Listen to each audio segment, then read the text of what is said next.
Hi, welcome you all to this special class on Unacademy Unlock YouTube platform.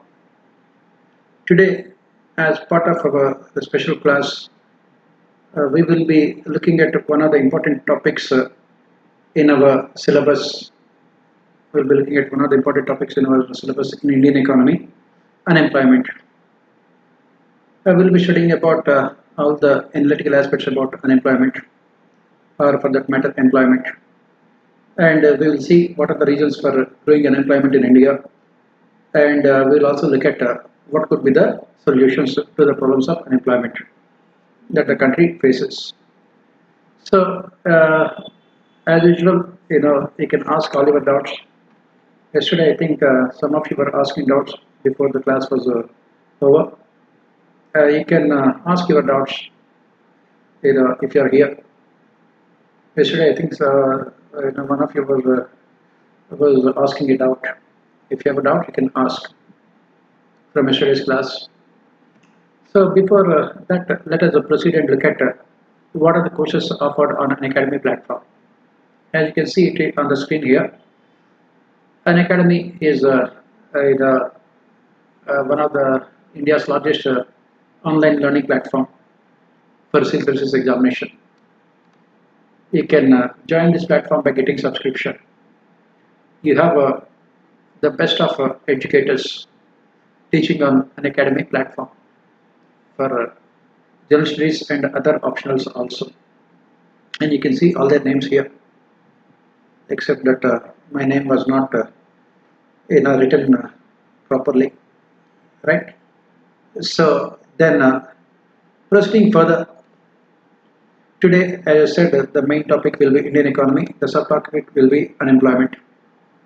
And these things are not required. This is a Telegram link and community link, and then you can take this Unacademy subscriptions. The offer of 20% of all on a subscription, it has been extended to April 30th. Yesterday was otherwise the last date due to a demand from the students. Unacademy has extended this offer to 30th of April.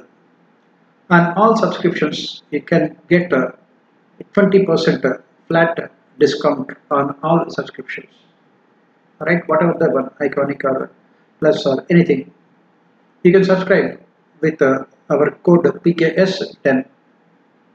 You can subscribe with our code PKS10.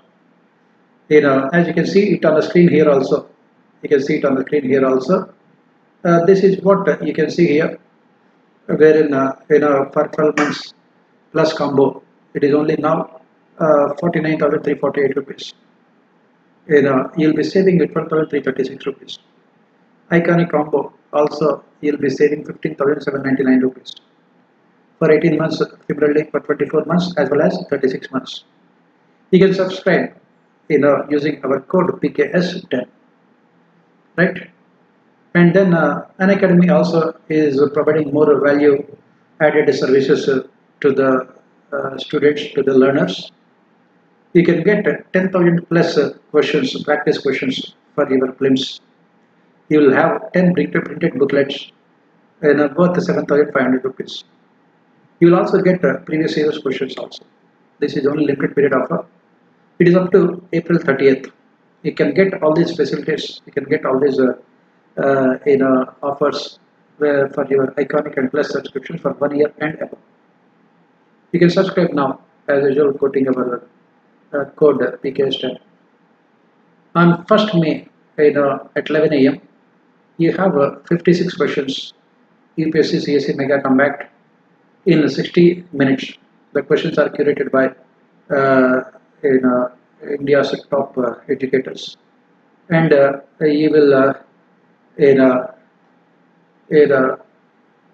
you will get all these benefits when you take this subscription. You will take this subscription, iconic and the plus subscriptions for 1 year or above. Then proceeding further, this UPSC CSE Combat Mega Combat it is available in both Hindi and English, and you will have 56 questions and 60 minutes. And if you take this examination, you can win rewards worth 4 crores. As you can see, again, 90% of scholarship for ranks 1 to 3, 75% scholarship for ranks 4 to 10, 50% scholarship for ranks 11 to 50, and 25% scholarship for ranks 51 to 500. And you can take this examination by using our code, PKS10. And then apart from this, you also have this comprehensive interview program. You have comprehensive interview program wherein the interview guidance program, wherein you will be given training by the experts along with gap analysis. This is free for all eligible aspirants. The schedule can be fixed according to your convenience. You can have the mock interview with the experienced panel also. You will also get previous year's transcripts. Then for iconic subscription, this is what you will get, wherein you will have personal coach and one-on-one live mentorship, study planner, open house with educators, mains question and answers practice. You can get started for all these programs with you can get started for all these programs with 0% EMI also. You don't have to worry about finances, because you can take admission with 0% EMI. It will be cleared in a very short period of time. Approved within 2 hours time, with minimal paperwork and flexible tenures. And this is today we are looking at Indian economy, and today we are looking at this topic in Indian economy, that is unemployment. Right? So this is about all the courses and everything else. Let us now get into the topic. Yesterday, as I have said, yesterday we have discussed industry, and we have also seen the problems related to industry. Right? Now, today let us look at another important topic in our syllabus, unemployment. Right? Let us look at another important syllabus in our topic. Yes, Akash, class will be only in English. It is not in English or Hindi. This is purely in English only, Akash. Class will be only in English. Right? So, proceeding further. Akash, Hindi, I cannot teach economy in Hindi, Akash. It becomes difficult for me. Right? It becomes difficult for me to teach economy in Hindi. I don't know about all those technical terms. Right? So coming back here, as I said, if you have doubts from yesterday's class in industry, you can ask me those doubts. Otherwise, I will proceed to this unemployment and jobless growth. Right?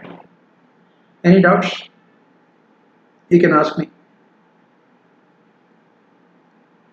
Right? It seems you don't have any doubts. Then let me proceed. As we say, one of the major problems that the country is facing at this point of time. You must have seen even in the last few days also in newspapers, there are so many articles about labor force participation rate also. And one of the major failures, we can say, of our planning process between 1950s and 1990s, and after that the liberalization, privatization, globalization from 1991 onwards, is our inability to ensure what is called job-led growth. So, as part of this class, what are we discussing today?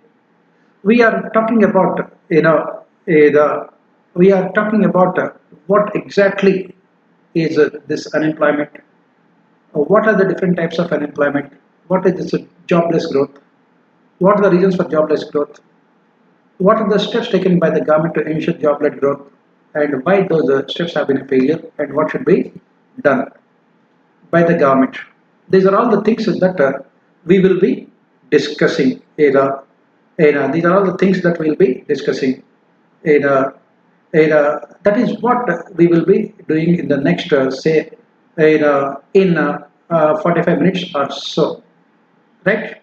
So let us proceed and look at all these things. Again, let us go back, let us go back to, pre-independent India's history.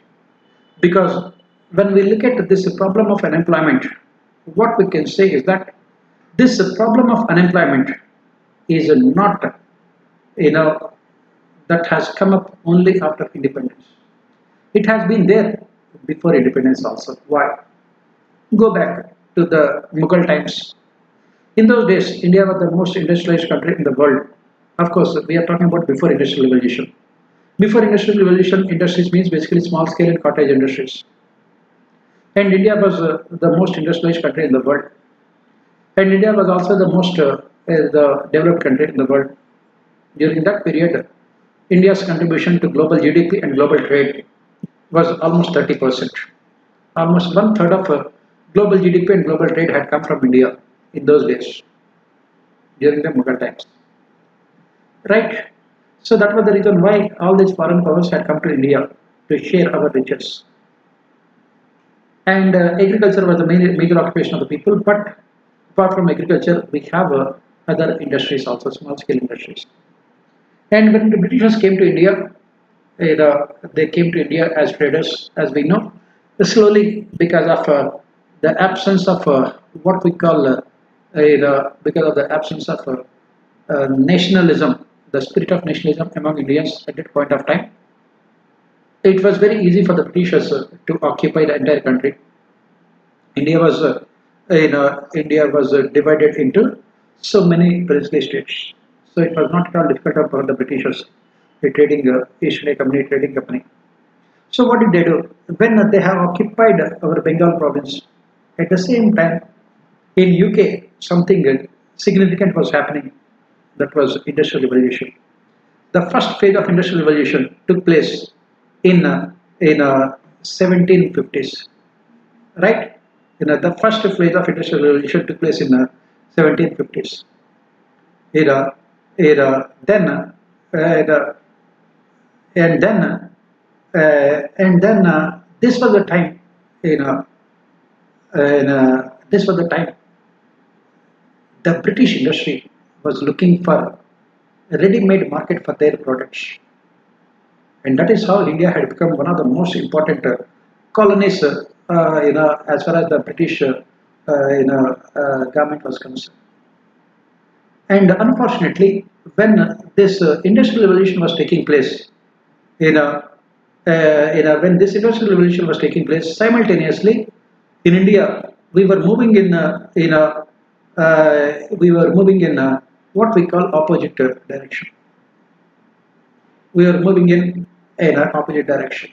A deindustrialization process was taking place in India. When in the rest of the world, especially in Europe, this industrialization was going on, in India it was opposite. Deindustrialization process was taking place. And what happened? Britishers deliberately, destroyed the domestic industry. We must understand the reasons for the present, status of high unemployment in India. That is what we call historical factors, right? And this deindustrialization, was deliberate.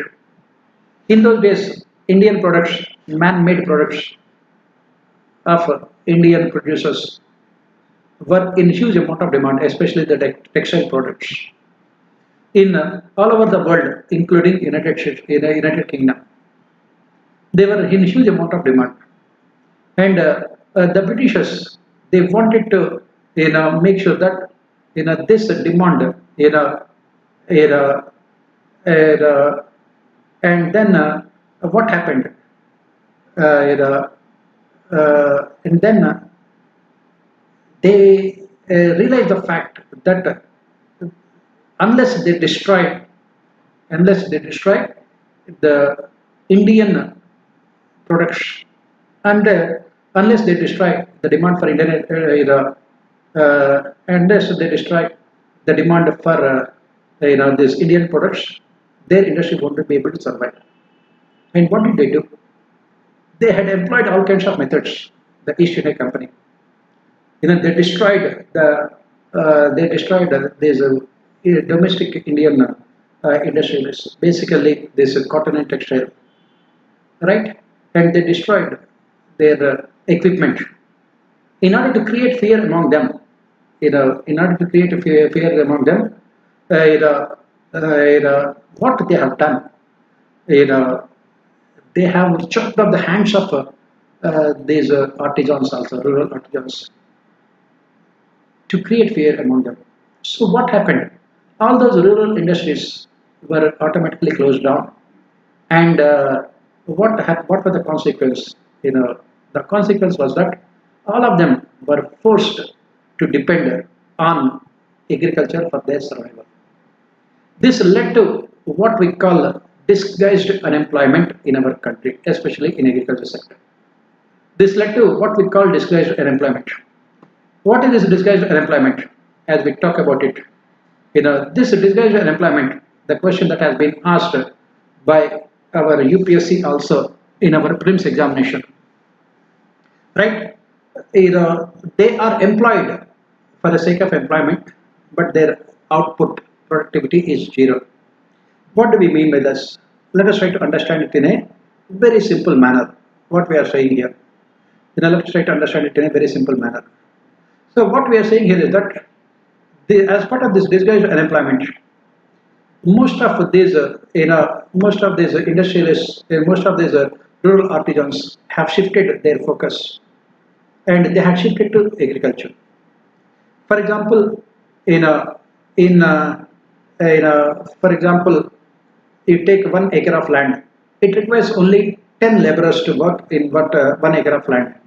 And on the other hand, how many people will be working on that land? Instead of 10 people, 20 people will be working, because there is no other alternative source of employment for them. There is no other alternative source of employment for them. So what about the productivity of the remaining 10 people? It is zero. That is what we call disguised unemployment. In case of disguised unemployment, in technical terms, in economics, we say that the marginal productivity will be zero. That means the addition made to the total output by employing more people will be zero. Even 10 people are employed, when 10 people are needed to work on a particular plot of land, 20 people are working. The productivity of remaining 10 people will be what we call zero. So this deliberate destruction of a domestic industry by the Britishers led to huge amount of unemployment. 1850s, 1850s, the second phase of industrial revolution took place. 1850s, right? The second phase of industrial revolution took place in 1850s. In this second phase of industrial revolution in 1850s, what happened was, in this second phase of industrial revolution in 1850s, again India has missed the bus. India has missed the bus again in the second phase of industrial revolution. And again, what happened was that India, has simply failed to benefit out of this industrial revolution. It has simply failed to benefit out of this industrial revolution, and because of which, we have seen huge amount of unemployment also in the country. We have seen huge amount of unemployment. This is what we call historical reasons. Historically, what we have seen is that due to the policies of the British government, due to the policies of East India Company first and the British government later, India has become a country with a huge amount of people and very high levels of unemployment. It has continued till independence. It has continued till independence. The Britishers, as I have said, deliberately destroyed our industry. They have deliberately destroyed our industry, and they did not develop our domestic industry. And it is only the industry that provides employment to the people. That is what we have to remember. At the end of the day, this is what we study again in a transition of societies. This is what we say. First, every country will have what is called agrarian economies. From agriculture, you move on to industry, and from industry, finally you move on to the tertiary sector, what is called service sector. And what is the underlying assumption here? The underlying assumption here is that whatever the surplus that is there in the agriculture sector, whatever the surplus that is there in the agriculture sector will be absorbed. The surplus in the agriculture sector will be absorbed by the industry.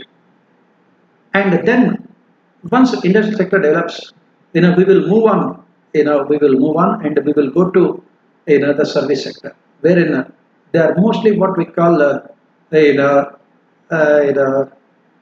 mostly what we call this capital intensive industries, right? Technology and capital intensive industries.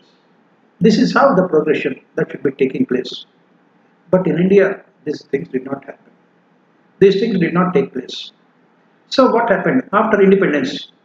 After independence, we had a very huge problem of unemployment in front of us. The government had to tackle this problem of unemployment. The government had to tackle this problem of unemployment. And then there was this direct unemployment. Most importantly, we had this disguised unemployment also, as we have spoken about. And there are so many people who are part of the labor force who are looking for jobs, but who are not able to get any productive employment. Who are not getting any productive employment. And this is what that was happening.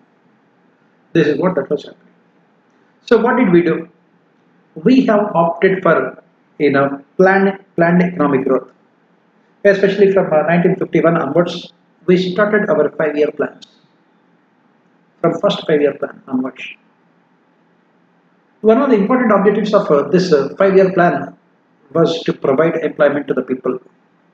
But the government did not come out with any specific strategies regarding how to provide a productive employment to the people. And what we must remember is that the ability of the government to provide employment to the people is limited. That is, employment in public services is very, very limited. The ability of the government to provide employment in the government is limited. You cannot expect the government to provide employment to every person. In spite of this, the government has decided that they will also try to provide employment to the people. In spite of this, so that is the reason why we have come out with these public sector enterprises. These public sector enterprises, we said that would be providing employment to the people.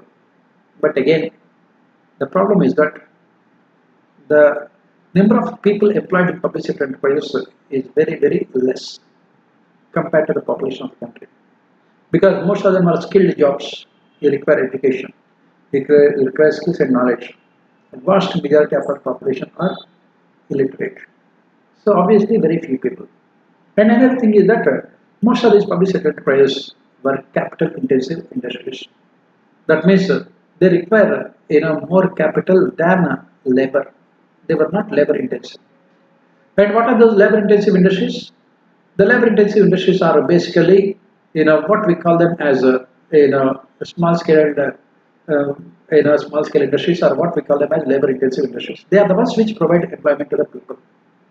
But Jawaharlal Nehru, the then Prime Minister, opted for this large scale public sector enterprise. So some amount of economic growth had taken place, but it did not result in what we call job-led growth. Still, most of the people lived in rural areas. They were illiterate and they were unemployed. It was the agriculture sector that was only providing employment to the people. Please remember, even now also, 50% of our labor force participation comes from only agriculture sector. Even now also. You can imagine what was the situation in, say, 1950s. So, in spite of the best efforts, best intentions of the government, in spite of the best intentions of the government, the problem is the government was not at all successful. The government was not at all successful in ensuring what we call job-led growth. Then, in 1977, Janata Party had come to power, and this Janata Party has said that it was the policies of the Nehru government, what it called it as Nehruvian socialism, that was responsible for unemployment in the country.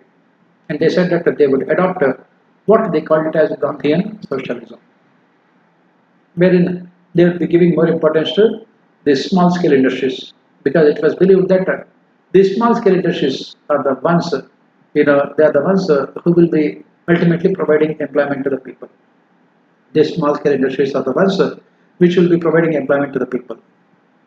But unfortunately, again, Janata Party was not in power for such a long period of time to implement their policies, right? Indira Gandhi returned to power in 1990, and then the same situation continued. By 1991, because of the failure of publicity enterprises and because of the welfareist policies of the government, Indian economy had collapsed. And then in 1991, we have opted for liberalization, privatization, globalization. So after that, it was believed that the private sector, which was given the freedom, and also the multinational companies, which were given again which were given the right to come and invest in our country, as India moved from autarky to globalization, would come together and would create employment for the country. But that was not the case. Even though Indian economy started growing rapidly after 1991, even though we have come out of the so-called, even though we have come out of the so-called, Hindu rate of growth, even though we have achieved a significant growth rate, but this economic growth did not result in what we call, you know, yes, Ritu, the Janata Party government approach was right, but you will evaluate the performance not in terms of intentions, but in terms of implementation. That is where the problem is. In a small scale industries to develop, you require a lot more conditions which were not created by Janata Party government. You can say that we want to develop small scale industries. That is your intention. But what are the specific program that you are coming out with to develop those small scale industries? That is where Janata Party was a failure, right? That is where Janata Party was a failure. So you cannot evaluate the performance in terms of intentions. So then what happened? As I said, this liberalization, privatization, globalization, we have opted for. Thanks to this LPG, we could come out of this Hindu rate of growth, right? The so-called Hindu rate of growth, wherein during the plan period from 1950s to 1990s, economy was growing at around 3 to 3.5% per annum. And then what happened? We have opted for LPG, and by 2004, Indian economy was growing at 9% per annum. It was growing at 9% per annum, which was very impressive growth rate, considering the fact that India was a very poor country just 15 years back. Everything was good, but the problem was whatever the growth rate that had taken place, it was again what we call jobless growth. It was again jobless growth, right? That means this 9% growth rate did not result in corresponding increase in this 9% growth rate did not result in corresponding increase in employment.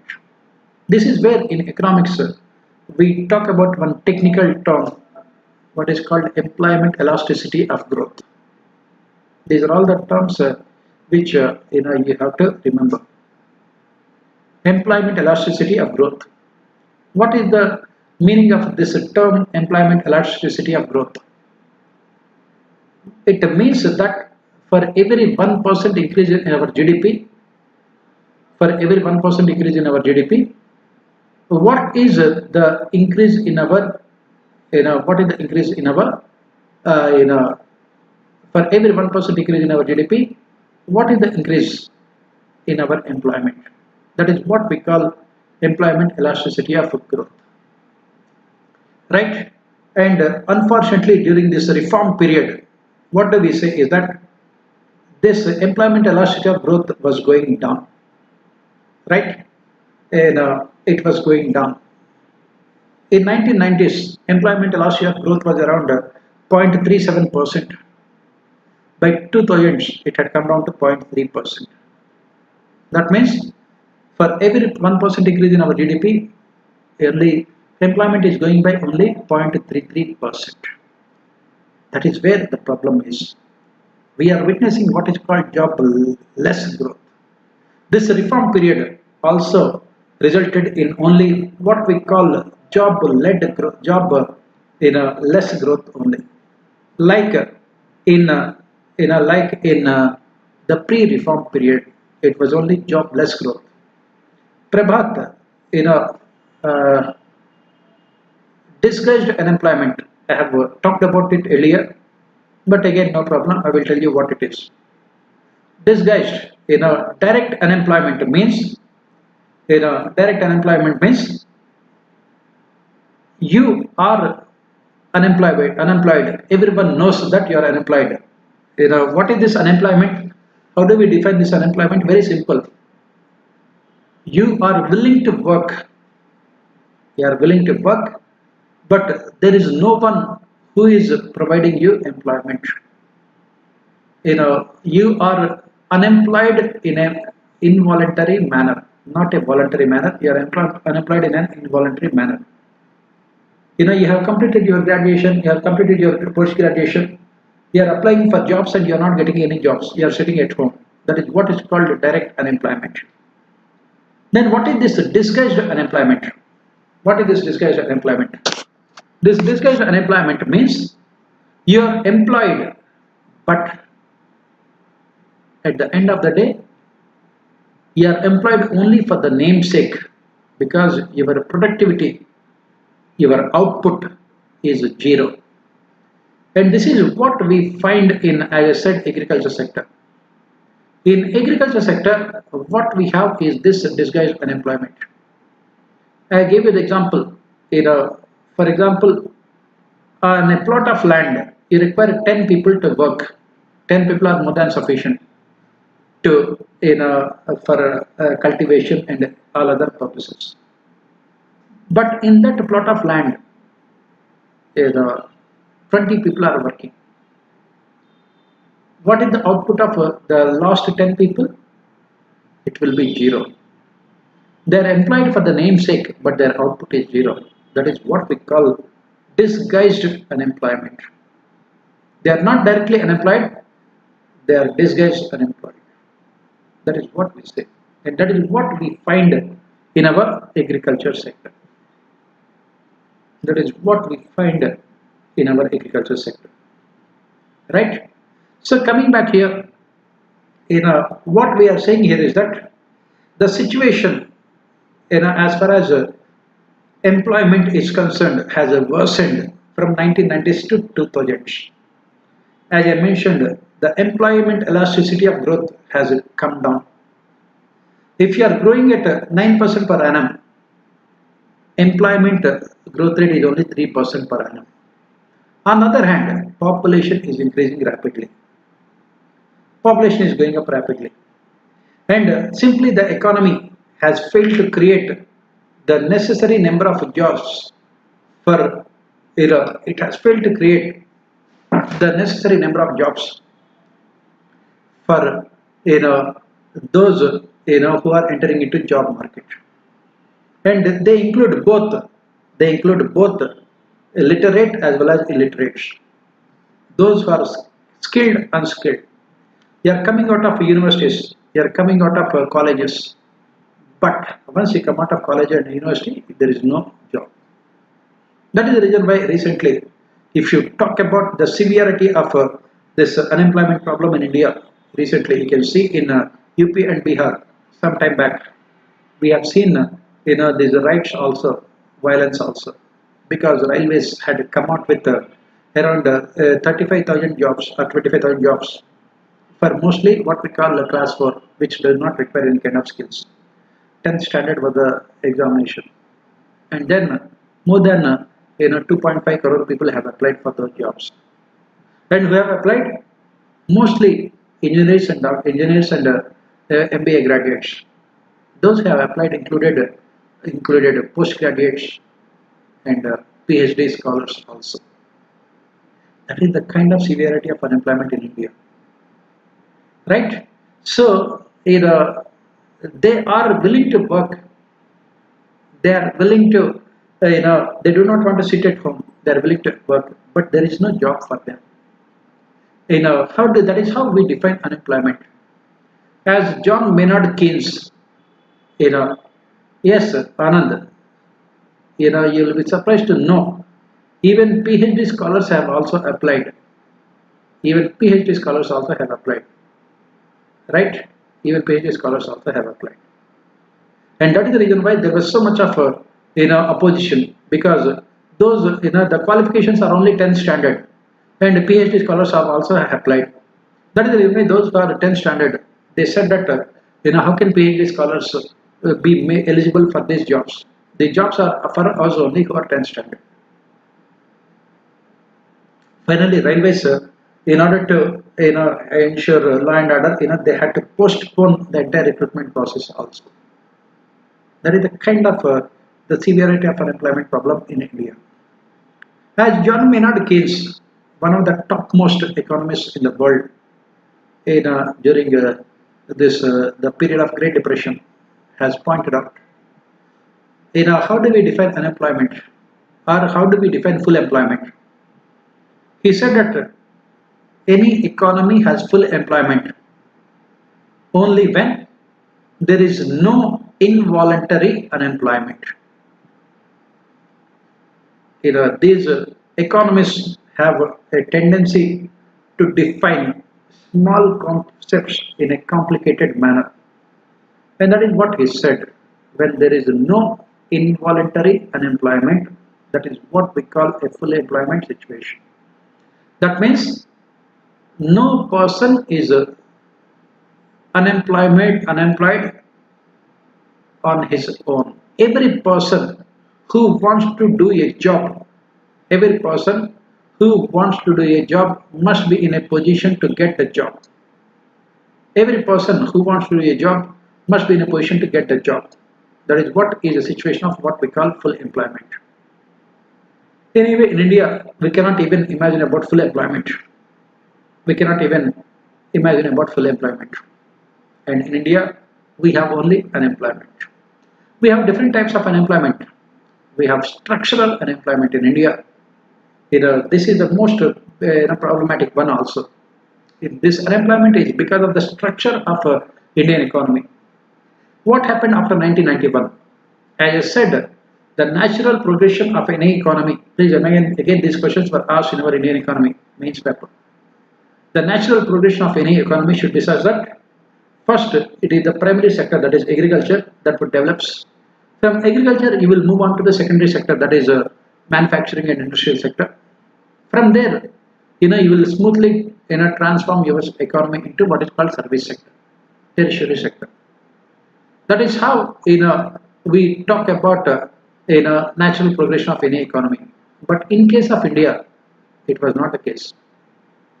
During the period of this economic planning, India was mostly an agrarian economy. Industrial sector was not much developed. Only in a place where industrial sector was developed only because of this public sector enterprises. Private sector was not present at all in those days. Private sector was not at all present because private sector was controlled by the government through license quota permit Raj. And that is the reason why there was no manufacturing sector or industrial sector. After liberalization, privatization, globalization after 1991, what happened? India has moved suddenly from the primary sector, that is agriculture, to tertiary sector, that is service sector. We have jumped from primary to service sector. And in the process, India has missed out on what we call this manufacturing revolution, or what we call it as industrial revolution. And as I mentioned, as I keep on saying all the time, it is only the industry which has the capacity to absorb the excess labor from agriculture sector. And that is how it happened in most of the European countries and America also. That is the natural progression of any country. But that was not the case in case of that was not the case with India. India unfortunately has missed out on this what we call manufacturing revolution. Before liberalization, we have missed out on manufacturing revolution because the government of India, as part of the planning process, has focused only on it has focused only on heavy and large scale industries in public sector, which were mostly capital intensive.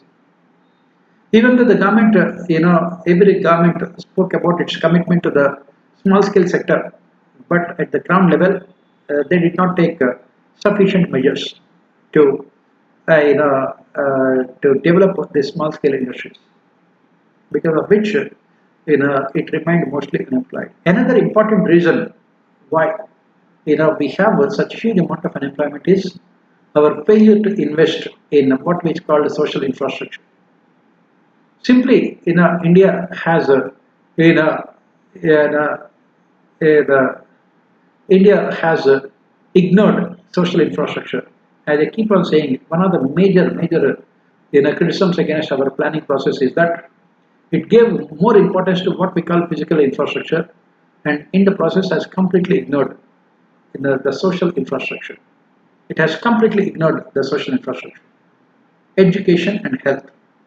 So what happened is that, as a question that UPSC keeps on asking in our Indian economy, we have not been able to transform our demographic bulge into demographic dividend. We have huge amount of population, 1.4 billion people, almost 140 crore people. But how many of them are eligible to get productive employment? That is the question that we have to ask. How many of them are able to get productive employment in the private sector or in the government? The problem with our academic system, the problem is with our governments, which have never really bothered to focus on social infrastructure. It led to jobless growth. It led to jobless growth. On top of it, as I said, on top of it, we have shifted, we have moved directly from agriculture to industry, from agriculture to service sector. In the process, we have completely, missed this manufacturing revolution. Without this manufacturing revolution, you cannot have, you cannot have a job-led growth. This is another reason why the country is witnessing jobless growth. Another reason why the country is witnessing this jobless growth is that there is huge amount of gap between what is being offered by the colleges and universities in terms of the skills, what is being demanded by industry. Our academic system is too theoretical in nature. Our academic system is too conceptual, and it does not give importance to practical aspects. So because of which, what is happening is that you will complete your graduation, you will complete your post graduation, but you don't get any jobs because you don't have any kind of skills that are needed by the private sector. This wide divergence between the supply and demand has resulted in a highly skewed job market. And India, please remember, India is home to largest number of management graduates, what we call MBA. In the last 25 years or so, in the last 30 years or so, we have seen thousands of these management institutions coming up, thousands and thousands of these management colleges coming up. But the problem is that the standard is so low that in Madhya Pradesh, when the Madhya Pradesh state government, the state legislative assembly has announced around 25-30 jobs in assembly. What are the jobs? Gardeners, peons, and other unskilled workers.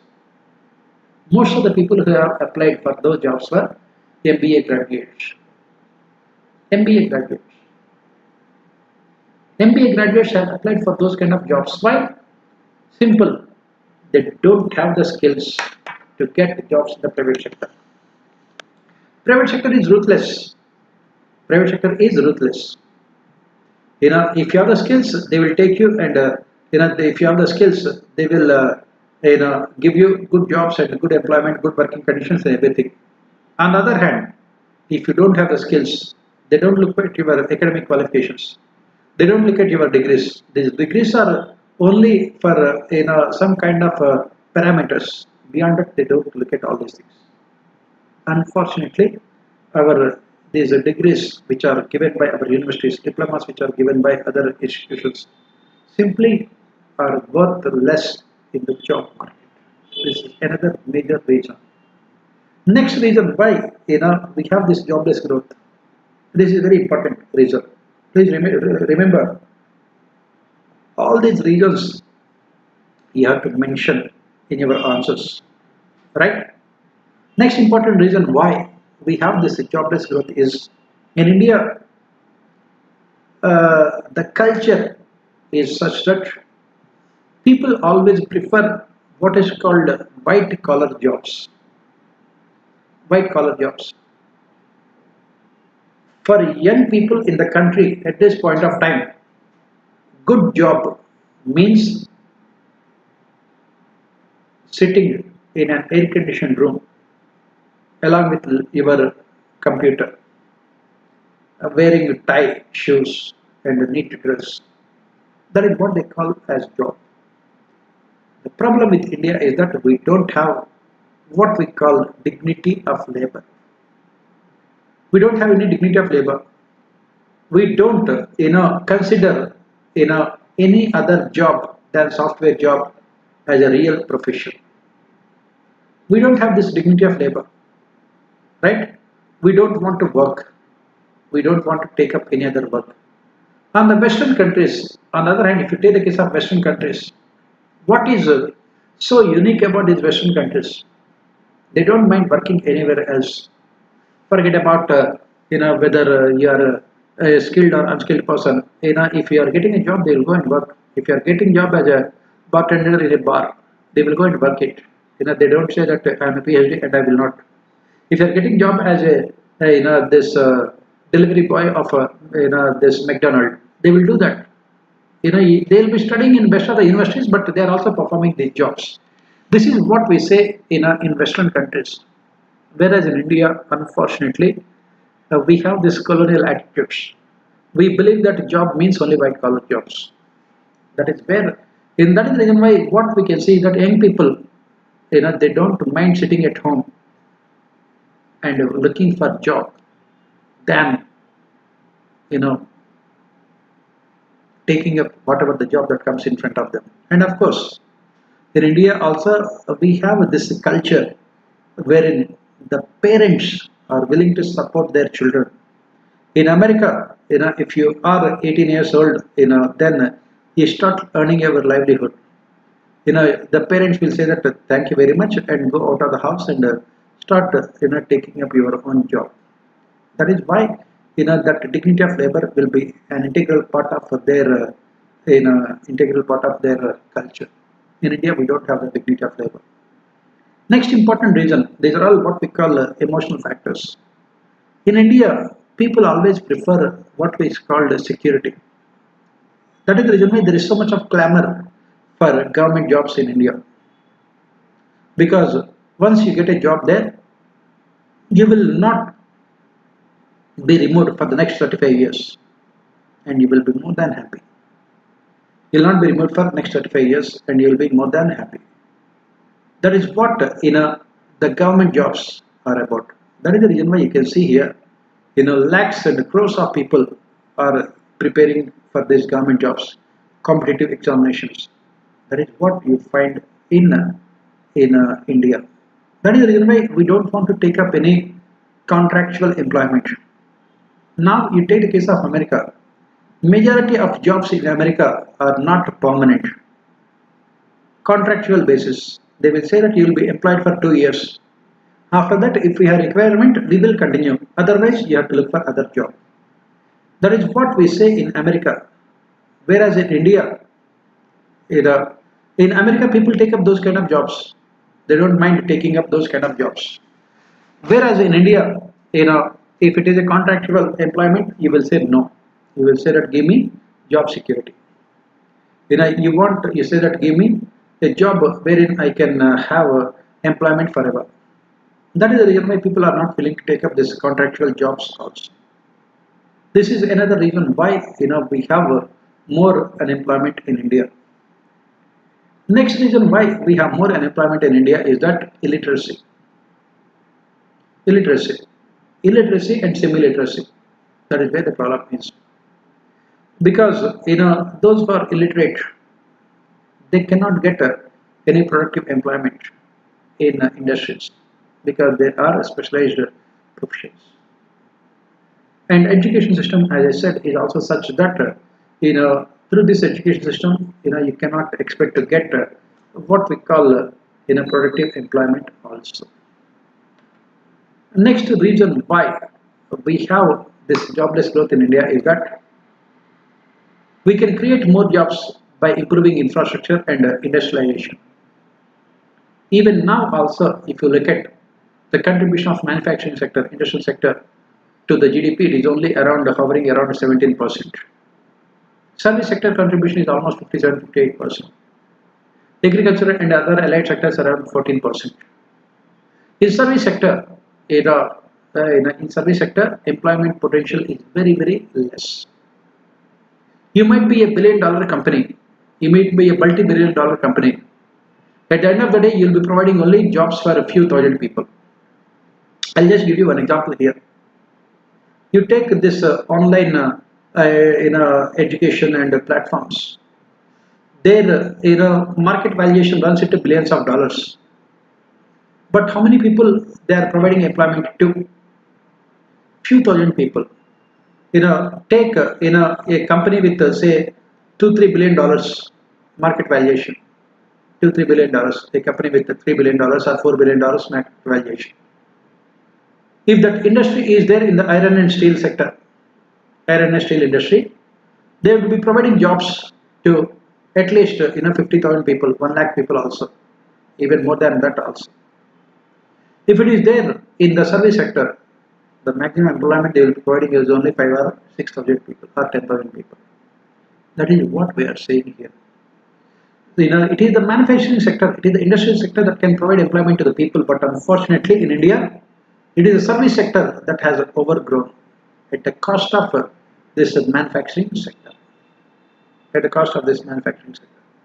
And because of which, again, we don't have any jobs in our country. Right? These are all the reasons why we have what we call jobless growth. What are the steps taken by the governments to provide jobs? Please remember, no government has taken any serious, sincere policy measures to create jobs, because everyone knows that it is not possible. So most of the governments had come out with providing temporary relief to the people from unemployment. How? Through these various welfare schemes. We have NRAGA, National Rural Employment Guarantee Act, wherein the government would be providing employment, 100 days of employment to one person in a family for a period of 100 days in an year, with minimum wages being paid to the person. But again, this is more of a welfare scheme than an employment generation scheme. This is more of a welfare scheme than employment generation scheme. That is the reason why at the end of the day, this was also not successful. At the end of the day, this was also not successful. This is where the problem is, right? Then we also have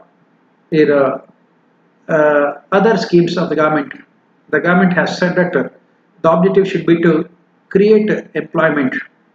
The objective should be to create employers but not to create employment. That is what the government has said. Let us create employers but not employment, because government cannot provide employment to every person. How many central government employees are there? Less than 15 lakh central government employees are there for a population of 1.4 billion people. So it is not possible for the government to provide employment to everyone. Through NREGA also, even in the pandemic year, the maximum number of people who got employment was around 8 crore people out of 140 crore population. So obviously, the government cannot be what we call an employment provider.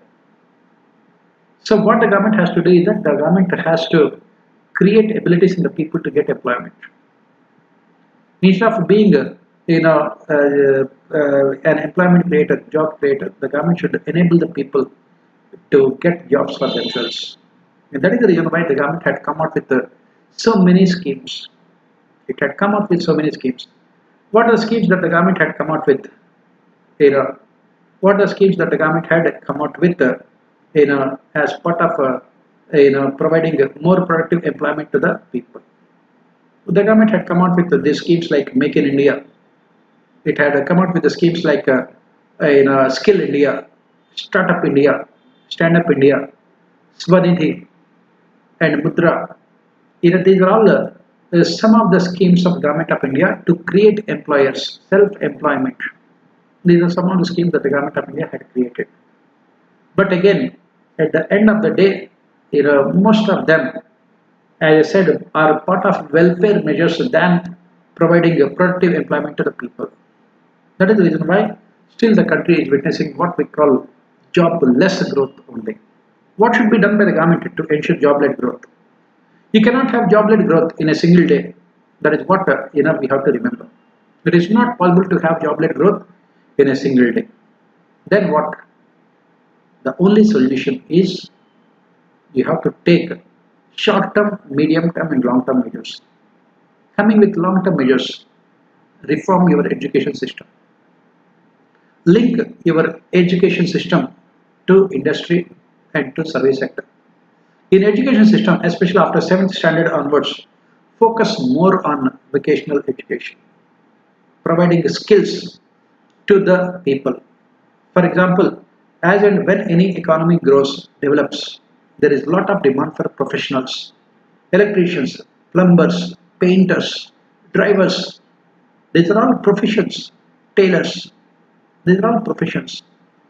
So provide all these skills to people. They provide all these skills to people as part of education system, rather than teaching them something as redundant as a history. Because by studying history, what will they be getting? Obviously nothing. Nothing will they be able to get. So what is the point of unnecessarily spending so much of 15 years of our life only studying history or rest of other things? On the other hand, the education system should focus on providing this professional training in skills from 7th standard onwards, so that by the time they finish graduation, they have the necessary academic qualifications, and more importantly, they can also become entrepreneurs on their own. They can also become employers on their own than looking for employment. They can take self-employment. They can have self-employment. For example, take the case of an electrician in a city, in a tier 2 city, also tier 3 cities also. They can easily earn around 40 to 50,000 rupees per month, which is a very good amount. They can easily earn. But again, for this we need, as I said, radical change in our attitude. The problem with the young people in our country is that they think that it is only employment in a air conditioned room is called employment. That is not the thing. 50,000 rupees they can easily earn, and that is what the government must do. There is no point in talking about making so many changes to the national education policy without looking at the deeper malaise that has affected Indian economy. This is what the government has to do. Then, as we discussed yesterday, integrate all the schemes so that more amount of money will be available for a particular scheme rather than having hundreds of schemes. Even for employment, also you have hundreds of schemes. Next, next thing that we talk about here is that what the government must be doing, what the government should be doing is that the government should focus on infrastructure development and industrialization, because this infrastructure development along with industrialization is the one that can ultimately provide more employment to the people. For example, there are some sectors which are sunrise sectors. Right now real estate is providing so much of employment to unskilled labor, but we can also think about tourism. Tourism is one sector, service sector, which has huge amount of employment potential. So what the government can do is that let there be what we call in our education system a special focus on this tourism, so that they can become tourist guides and they can also get productive employment somewhere else. This is how the government should be thinking about. What is required is out of box thinking. Unfortunately, most of our political leaders, they simply don't think unemployment is a serious problem, and they think that they can come out with a solution to this unemployment by providing more subsidies and freebies to the people. NREGA at the end of the day can never be the permanent solution to this problem of unemployment. And when we talk about NREGA, it clearly shows our failure to create productive employment. The more number of people seeking employment under NREGA automatically shows that complete failure of our economic system to provide productive employment. Right? I think we have completed the time. We have come to the end of our class, and tomorrow we will continue at the same time at 11:30 by taking another interesting topic. You can come out with your doubts regarding today's class in tomorrow. We will have again tomorrow class at 11:30. Till then, take care of yourself.